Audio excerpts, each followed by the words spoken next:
नमस्कार दोस्तों, मैं हूं सरकारी गुरुजी और आप देख रहे हैं हमारा चैनल एसके लाइफ इन्फो। इस चैनल पे आप सभी के लाइफ से संबंधित हर एक पहलू से जुड़े महत्वपूर्ण अपडेट आप सभी को देते रहता हूं। जैसा कि आप सभी पीछे देखते आ रहे होंगे कि सभी पहलुओं से संबंधित अपडेट मैं समय समय पर देते रहता हूं। आज भी एक महत्वपूर्ण अपडेट लेकर के आए हैं सभी बिहार वासियों के लिए। जी हाँ दोस्तों, सभी बिहार वासियों, जैसा कि आप सभी जानते हैं कि बिहार में जाति आधारित जनगणना कराई जा रही है।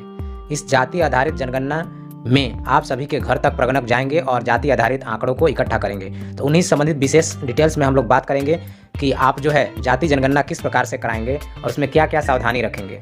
उसी संबंधित एक प्रेस विज्ञप्ति जारी किया गया है बिहार सरकार के द्वारा कि आप लोग जो है अपनी जनगणना को सही तरीके से करा सके। वही अपडेट देने के लिए मैं हाजिर हूँ। चलिए देखते हैं क्या अपडेट। उससे पहले आपसे रिक्वेस्ट है कि अगर आपने हमारे चैनल इसके लाइफ इन्फो को सब्सक्राइब नहीं किया है तो जरूर सब्सक्राइब कर लेंगे, क्योंकि अगर आपने सब्सक्राइब नहीं किया है तो कोई भी महत्वपूर्ण अपडेट आप तक नहीं पहुँचेगा और आप उससे अपडेट नहीं हो सकते हैं और आपको भविष्य में नुकसान होने की संभावना है।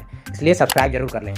स्क्रीन पर देख पा रहे हैं, सामान्य प्रशासन विभाग बिहार सरकार ने महत्वपूर्ण सूचना जारी किया है कि राज्य मंत्रिपरिषद की बैठक में दिनांक 2/6/22 के मत संख्या इतना में लिया गया निर्णय के आलोक में सामान्य प्रशासन विभाग की अधिसूचना के द्वारा द बिहार कास्ट बेस्ड सर्वे के द्वितीय चरण का कार्य 15 अप्रैल से 15 मई तक संचालित होगा। उक्त कार्य हेतु सभी गणना कर्मियों जिन्हें गणना कार्य हेतु नियुक्त किया गया है अपनी नियुक्ति से संबंधित गणना उपगणना ब्लॉक के सीमा के भीतर भ्रमण करेंगे एवं उक्त गणना ब्लॉक में आवासीय सभी परिवारों से बिहार जाति आधारित गणना प्रपत्र में अध्याचित जानकारी एकत्र करेंगे तथा सभी आवश्यक जानकारियों की प्रविष्टि मोबाइल ऐप के माध्यम से भी करना सुनिश्चित करेंगे।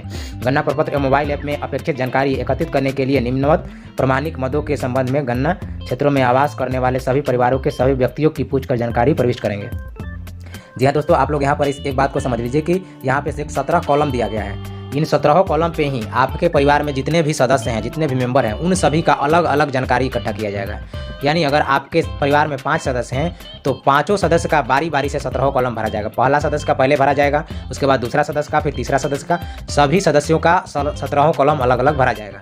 और इसमें आपको क्या करना है, यहाँ नीचे आपको दिया गया कि परिवार के प्रधान का घोषणा पत्र भी आपको देना होगा।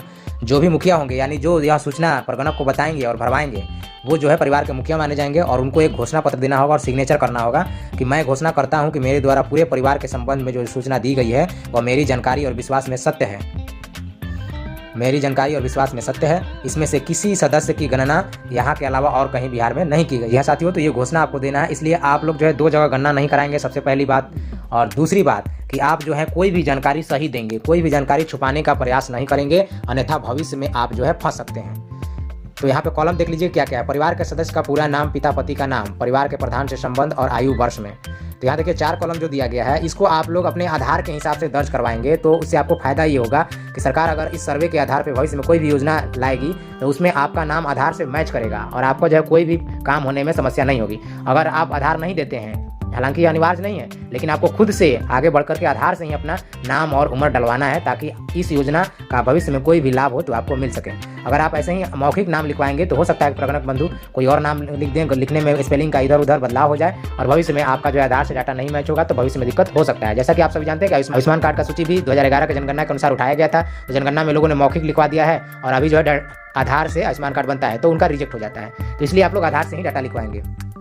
आगे आपका है वैवाहिक स्थिति, धर्म, जाति का नाम। आपको जाति का नाम सही सही बताना है कि आप किस जाति के हैं। उसके बाद शैक्षणिक योग्यता आपको बतानी है कितने पढ़े लिखे हैं। उसके बाद कार्यकलाप आपको सही सही जानकारी देनी है ताकि बिहार का जो है सर्वे यह सफलतापूर्वक संपन्न हो सके। कार्यकलाप यानी आप जो काम काज करते हैं, जहाँ से आप पैसा कमाते हैं, वो आपको सही सही बताना है। इससे आपको कोई नफा नुकसान नहीं होने वाला है। आपको सही जानकारी देंगे तो आपको फायदा ही होगा। आवासीय स्थिति में आपको मकान की स्थिति बतानी है कि आपका मकान कैसा है। हालांकि प्रगणक आपके घर पे जाएंगे और खुद देख करके भी लिखेंगे। अस्थायी प्रवास की स्थिति वो प्रगणक को बता दिया गया है, वो आपसे पूछ करके लिख लेंगे।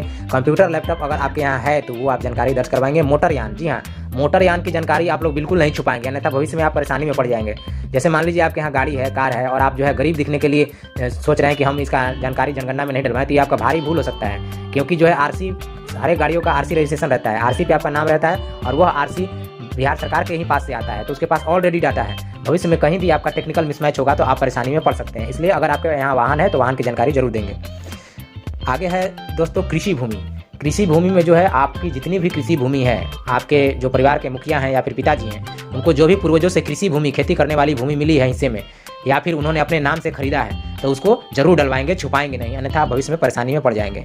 और अन्य मेंबर के नाम से, यानी आपकी माताजी के नाम से, आपके भाई के नाम से, बहन के नाम से, किसी के भी नाम से जो भी जमीन है, तो जिनके नाम से जितना जितना जमीन आवास खरीदा गया है, कृषि भूमि, वो यहाँ पे डलवाएंगे। उसके बाद आवासीय भूमि, यानी जिसमें घर बनाया जा सके या घर बना हुआ हो, जो रहने लायक ज़मीन हो तो उसे आवासीय भूमि बोलते हैं। इस तरीके का भी भूमि अगर आपको पूर्वजों से मिला है तो उसका भी बिल्कुल सटीक जानकारी आप लिखवाएंगे, और किसी तरह का खरीदा गया है तो उसकी भी जानकारी आप देंगे। इससे आपको कोई नुकसान नहीं होने वाला है, लेकिन अगर आप सही लिखवाएंगे तो सर्वे का आंकड़ा सही आएगा और भविष्य में सरकार को योजना बनाने में मदद मिलेगा। अंतिम जो कॉलम है, सभी स्रोतों से मासिक आय। जी हाँ, यह बहुत ही इंपॉर्टेंट है। बिहार के प्रति व्यक्ति आय को निर्धारित करने में, सरकार को आंकड़ा अनुमान लगाने में आप लोग जो है अपना सही आय बताएंगे कि महीना में आप कितना कमाते हैं। अगर 4,000 कमाते हैं तो 4,000 ही दर्शाएंगे, अगर 10,000 कमाते हैं तो 10,000 ही दर्शाएंगे। उससे कम या ज़्यादा आपको नहीं बताना है, जितना भी आप कमाते हैं उतना ही दर्शाना है।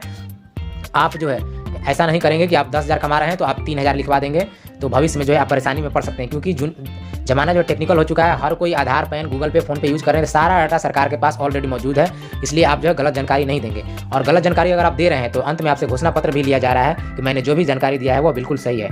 तो आपको भविष्य में परेशानी हो सकती है, सरकार आप पे कार्रवाई भी कर सकती है। इसका प्रावधान समान प्रशासन विभाग ने कर दिया है, इसलिए दोस्तों इसका ध्यान रखेंगे। दोस्तों साथियों, ये था आज का हमारा अपडेट। जाति जनगणना आप लोग बिल्कुल सही करवाएंगे। अपडेट आपको कैसा लगा? अगर अच्छा लगा हो तो लाइक कर दें, अधिक से अधिक सभी बिहार वासियों तक शेयर करें ताकि सभी लोग अच्छे से अपना जनगणना करवा सकें। और ऐसे ही अपने लाइफ से संबंधित महत्वपूर्ण अपडेट पाते रहने के लिए हमारे चैनल इसके लाइफ इन्फो को सब्सक्राइब कर लें और बेल आइकन को ऑल पे दबा लें। वीडियो को अंत तक देखने के लिए आपका बहुत बहुत धन्यवाद।